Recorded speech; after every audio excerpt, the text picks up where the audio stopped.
Qu'elles se rassurent, elles ont une super alliée. La féministe et philosophe Elisabeth Badinter. Pour elle, les femmes doivent pouvoir choisir librement d'enfanter ou pas. Beaucoup de jeunes femmes se disent, mais à force qu'on me répète ça tout le temps, est-ce que je vais pas passer à côté de quelque chose d'essentiel? Est-ce que je vais pas rater ma vie si je fais pas des enfants? Et ce sont autant de pressions qui finalement, à mon avis, pèsent sur le choix, même quelquefois à 40 ans, de finalement je vais faire un enfant. Forcément, quand on dit je ne veux pas d'enfant, ça veut dire qu'on s'est imaginé avec un enfant et que, bon an, mal an, on s'est dit, non, finalement, je crois que c'est pas pour moi. Seuls ceux qui ont dit non me semblent être en tous les cas ceux qui ont effectivement posé les bonnes questions. Parmi ceux-là, bonjour, Laurent et Mélanie. Des Parisiens qui, eux non plus, ne veulent pas faire d'enfants, mais pas pour des raisons économiques, pour des raisons écologiques.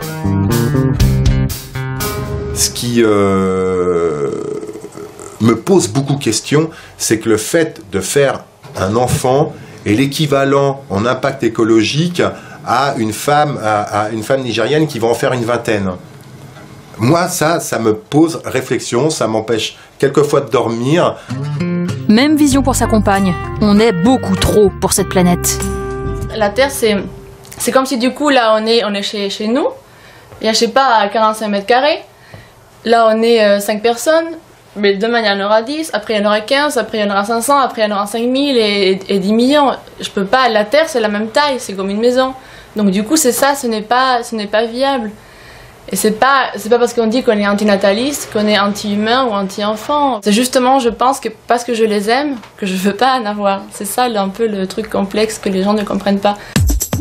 Un enfant serait donc à la fois une future victime et un futur pollueur. C'est la théorie de cet homme, Théophile de Giraud. Certes, son look ferait plutôt penser à un batteur des années 80 qu'à un philosophe, mais Théophile de Giraud est un penseur. C'est lui qui, le premier, a conceptualisé la notion d'enfant pollueur. C'est simple, tout enfant qui vient au monde, en Occident par exemple, il va consommer durant sa vie adulte 5 planètes. Voilà, donc ça consomme beaucoup plus qu'un peu d'échappement. Tout enfant est vraiment aujourd'hui un facteur de pollution. Si on veut le voir d'une manière très cynique et très lucide, très technique, très économique, oui c'est comme ça. Un enfant aujourd'hui c'est plus vraiment une nouvelle créature qui va profiter de la vie ou en faire profiter à d'autres. Non, c'est vraiment une créature de plus qui va détruire l'environnement. Faut-il donc renoncer à la famille pour préserver la planète? Pas forcément. Laurent et Mélanie, par exemple, ont décidé d'adopter. Ils ne veulent pas faire d'enfant, mais ils veulent tout de même un enfant. C'est pas simple, vous savez, le fait de décider de ne pas avoir d'enfant, même si fort heureusement l'adoption existe, il y a aussi quelque part, c'est un peu un sacrifice, c'est pas une idée qui se fait, c'est pas un matin où on se lève en se disant non, la Terre tourne mal, je vais pas avoir d'enfant. Par conscience écologique ou par misanthropie, quelle que soit leur motivation, ils sont de plus en plus nombreux. En France, 4% des couples décident de ne pas avoir d'enfants. Et malgré tout, en France, le sujet est encore tabou.